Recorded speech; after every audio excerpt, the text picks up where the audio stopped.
Hey everyone, it's Chicken. I'm going to be going through each of the stats, and I've done that in the previous data mine, but I'm going to do it again. I'm going to go through the stats of every new sync pair that's coming out for the 2-year anniversary, so that way you guys can figure out who to summon for. So this video is going to be on which sync pair to scout for this 2-year anniversary. You've been saving your gems since the run-up to your anniversary, and we are going to be getting more gems, free gems, this coming month, so into September, and it's going to pile up. But some of you have been wondering which to scout for, and so me being having to have played Pokemon Masters since the very beginning, I've been trying to collect them, all of them as much as possible in every sync pair. So you're going to be seeing me summon each and every one of these new sync pairs from Lillie to Steven. So let's first start off by talking about Lillie and Lunala, okay? So Lillie and Lunala, their HP through speed, right? As you can see, level 140 shows that she's a special striker. So Lily's Lunala is a special striker. HP is 701 at max 140. We have notably special attack at 400, speed at 336, and this isn't even EX, And so we see that the defense and special defense is lacking. That's usually the case for strikers. But if we were to give 20 potentials, these are the new stats, right? So HP is 801 if you choose to EX Lillie and Lunala once you receive her this coming Saturday.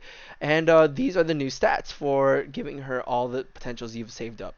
So, let me know what you think about in the comment section. Will you be summoning for Lillie and Lunala? I think, in my opinion, Lillie and Lunala are great to scout for. And some of the reasons why I believe so is because we don't have a lot of ghost strikers. And so if you think about it, we don't have a lot of even ghost types as well. I think Lunala will be a great addition given that, the lack of ghost types. On top of that, she's easy to set up. So we can take a look at her moves and then I'll show you what I mean by easy to set up. Alright, so we have Moongeist Beam, which is 100% accuracy. Don't need to worry about, having to miss. And it's 192 as a base damage. It ignores passive skills that would reduce the damage of the attack. So it ignores passive skills that would protect the target against a critical hit, ignores the target's enduring effect as well. It also has potions, so it's a self-healer or can heal other Pokemon on your team. It also has Moonblast, so a 30% chance of lowering the target special attack by 1 stat rank with accuracy of 100, a base power 117, and the trainer move that sets up easily is called Shining Moonlight. Okay, so it raises the user's special attack by 6 stat ranks and raises the user's critical hit rate by 3 stat ranks. So it's Shining Moonlight just is just an amazing self buff for Lunala.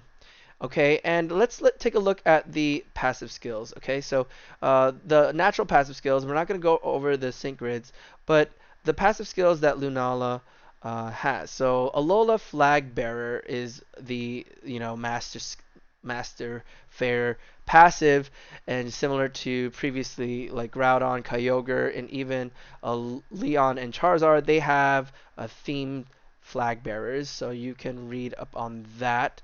But it's going to be somewhat similar. So let's go into the other passives. We have Healthy Benefits 5. Okay, so Healthy Benefits 5 reduces damage when the user is hit by an attack move or sync move when the HE is full. So that's a great startup for Lunala. We have Super Preparation 4. Okay, so this has a chance, a 50% chance of applying the super effective next hit, right, effect to the user when its move is successful. Okay, so good against opponents who are weak to ghost types or fairy types. Rejuvenate 6, some of us are familiar with, but for those who are new, it basically charges the user's move gauge by 6 after using a sync move. So more than likely, I believe this is going to be a great sync pair too. Definitely EX, especially as a striker, because having Lunala on the field as a striker and using a sync move will attack all of the Pokemon, and Rejuvenate 6 will work well with this pair because, well, it's part of it, and it will restore 6 bars of his HP after using Sync move.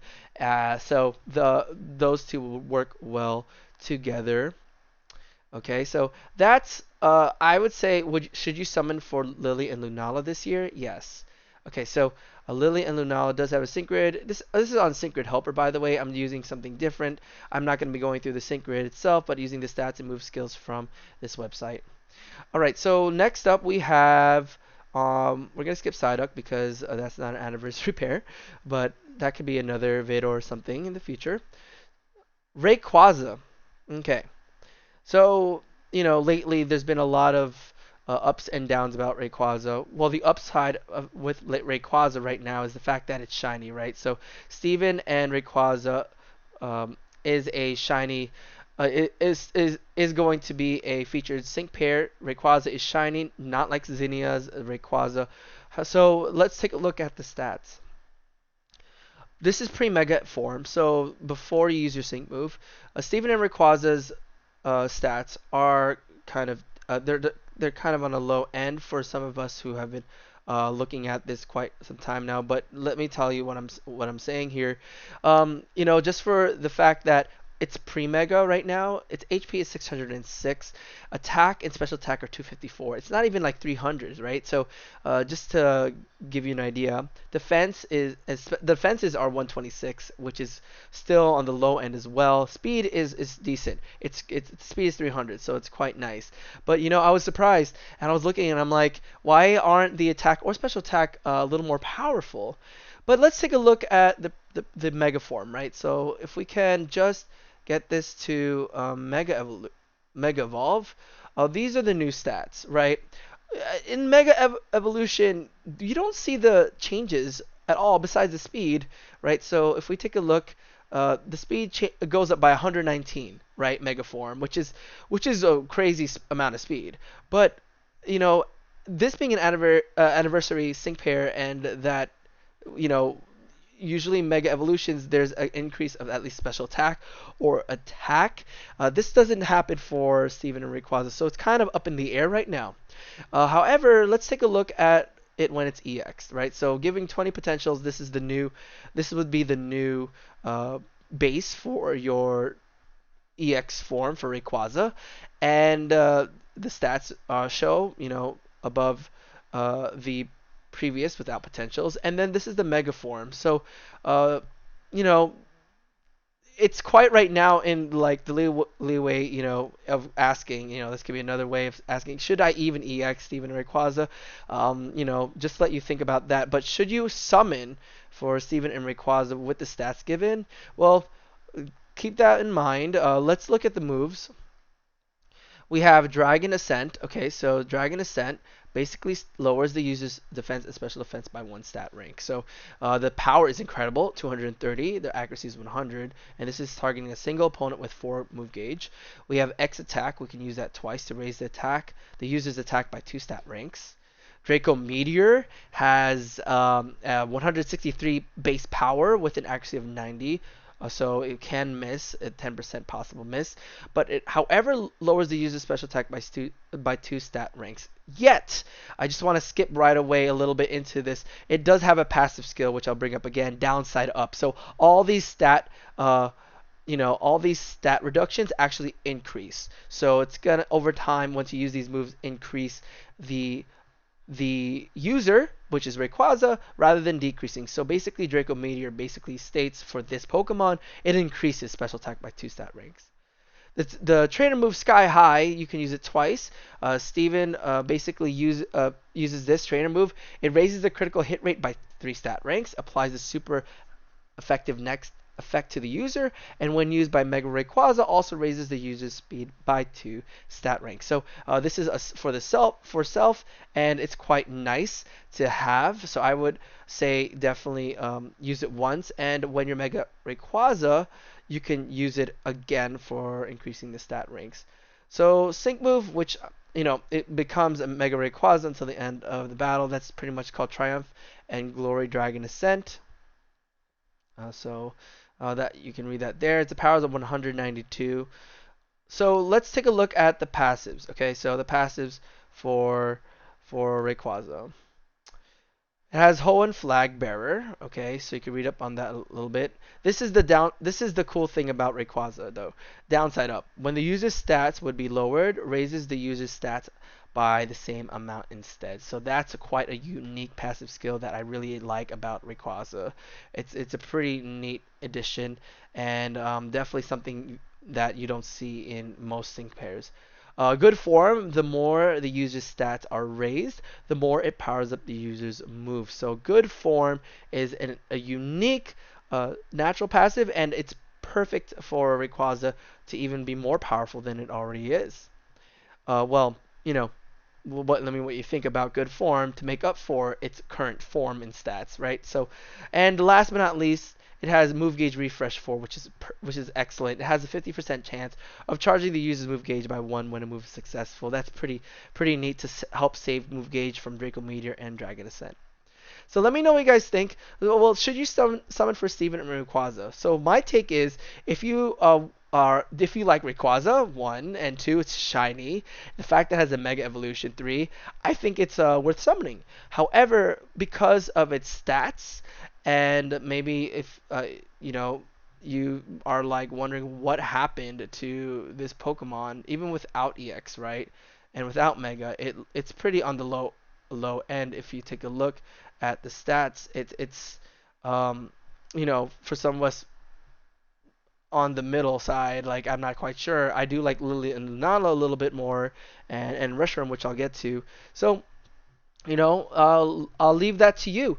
I'm going to be summoning for Rayquaza regardless of what the stats are as of now, just in case, and if the stats changes in the future, then that I'll still have this sync pair. So I'll still be summoning for it. But for those of you who have been saving your gems and have been wondering which to scout for, I'd say maybe hold off a little bit on saving Rayquaza if you don't like the stats. But Lillie and Lunala are pretty good in terms of stats, and I compare in comparison if you wanted to with Rayquaza. Okay, so Reshiram is next. This is the last anniversary sync pair, but this was first debuted for the Pokemon Presents. Ed and Reshiram are pretty unique. They're a tech. I didn't specify. This is going to be a tech sync pair. The rest will be strikers. Okay, so one's physical, one's special. You could figure those out, right? Which one's physical and special. And the stats for Reshiram are shown here. At level 140, the HP is 606. Attacks are going to be 254. Defenses are going to be 176 with the speed of 317. Given the potentials, the stats will increase by around 20, right? Excuse me, by around 40, right? So while the HP increases about 100. So you can see that 706 HP is the max when you are giving it or making it an EX pair. So the attacks are now 294, defenses 216, speeds 357. We have the moves for Reshiram. Blue Flare. Okay, so Blue Flare is a 4-bar move gauge. It has a power of a 220, accuracy 85, and what this does is it has a 20% chance of leaving the target burned. Okay, so that's a plus. Dire Hit Plus raises the user's critical hit rate by 2 ranks. Noble Roar, similar to Ghetsis and Kyurem, lowers the target's attack and special attack by 1 stat rank. Okay, and next we have Truth Will Prevail. Applies the move gauge acceleration effect to the allied field of play, raises the user's special attack by 3 stat ranks, raises the user's accuracy by 1 stat rank. Alright, the sync move Blue Flare to change the world states the more the target stats have been lowered, the greater the power of this move, and the power is actually really strong. It's around 240, or given it is 240. Okay, now going into the passive skills, alright, which are quite unique. It has a flag bearer for Unova, okay, and the unique thing about this anniversary pair is extend range. When a move used by the user's Pokemon that targets itself or an ally is successful, the target becomes all allies sync pairs. So use Dire Hit Plus, everyone gets Dire Hit Plus. So if when a move used by the user's Pokemon that targets an opponent is successful, the target becomes all opposing sync pairs. So Blue Flare will attack all the opposing sync pairs, right? And Noble Roar will attack all the opposing sync pairs. The power and chance of applying additional effects of moves affected by this passive skills are not lowered, even if there are multiple targets. So that's something to note. It also has a natural passive called Piercing Blows. It grants all of the following effects when the user is attacking with a move or sync move. Right? So you can read about more about that, ignoring passive skills, reduce damage, anything that protects with crit hit and enduring effect. Lastly, Mind Games 9. It lowers the target's special defense by 1 stat rank when the user's attack move is successful. So every move that it uses, it lowers the opponent's special defense. So or the target's special defense. So should you summon for N and Reshiram? If you have enough fire type sync pairs and you're free to play, and or you feel like the amount of fire type sync pairs you have right now, you're satisfied with Red, with Leon, in his Charizard, I would maybe hold off. If you feel like and Reshiram can stay where it is, you can have it stay where it is. But this is an anniversary sync pair, so what's quite unique about this is also that it's Reshiram, and it would go nicely with Kyurem. Blue Flare targets all opponents because of the passive, lowering stats, and it's a tech, so it's quite fun. In my opinion, I think you should summon for this fire tech. We don't normally get fire techs as much. The only one that I can think of right now is Delphox. So that's a good sync pair as well. When it comes down to Reshiram being an anniversary sync pair, I think it's quite nice. I think you should definitely pull for Reshiram. So among the 3 anniversary sync pairs that I've discussed today, I really think you should summon for Lillie and Lunala. We don't have a lot of ghost type strikers, and Lunala is quite nice, to have with Solgaleo, which is a free sync pair unit from the legendary event. Reshiram would be quite nice also on top of it, because Reshiram and Kyurem, you can have both of them now. You can actually even have a little nice showcase. They're pretty fun, I would say, to have. And overall, right now, Steven and Rayquaza are kind of up in the air. If you feel like you would hold off on them, then that's okay too. But as for me, I will try and summon. I will have these summon videos for you guys in the upcoming week. And when they release, I will be pulling for at least one of these, maybe 2 for some. So I wish you guys the best. Wish me luck for these summons. But overall, I think summoning for Lillie and Lunala, yes. Steven and Rayquaza, up to you. I think that they're still cool because they're the first shiny ever to be sync paired with a trainer. And the last thing is for N and Reshiram. That's also up to you. If you feel like you have enough fire types at your disposal, or at your use, not disposal. But I think the uniqueness of this fire tech Pokemon will bring about and shed some new light to have some fun in Pokemon Masters. Okay, so I hope you guys have gotten an idea of what you want to summon for, and leave a comment in the section down below about each of these sync pairs. Which one are you going to be summoning for sure, or are you going to be saving your gems? Let me know what you think about the stats, and give this video a thumbs up if this really helped you, as well as a subscription. If you are new, subscribe to my Pokemon Masters. I try to give you more Pokemon Masters videos and stay up to date. I'll try not to stay on Pokemon Unite as much as I can, because that game has taken up my time to even post things like this. But hey, I hope this helped you guys figure out what you want to summon for. So until then, trainers, thank you so much for watching. Stay tuned for more Pokemon Masters videos, and I'll see you later.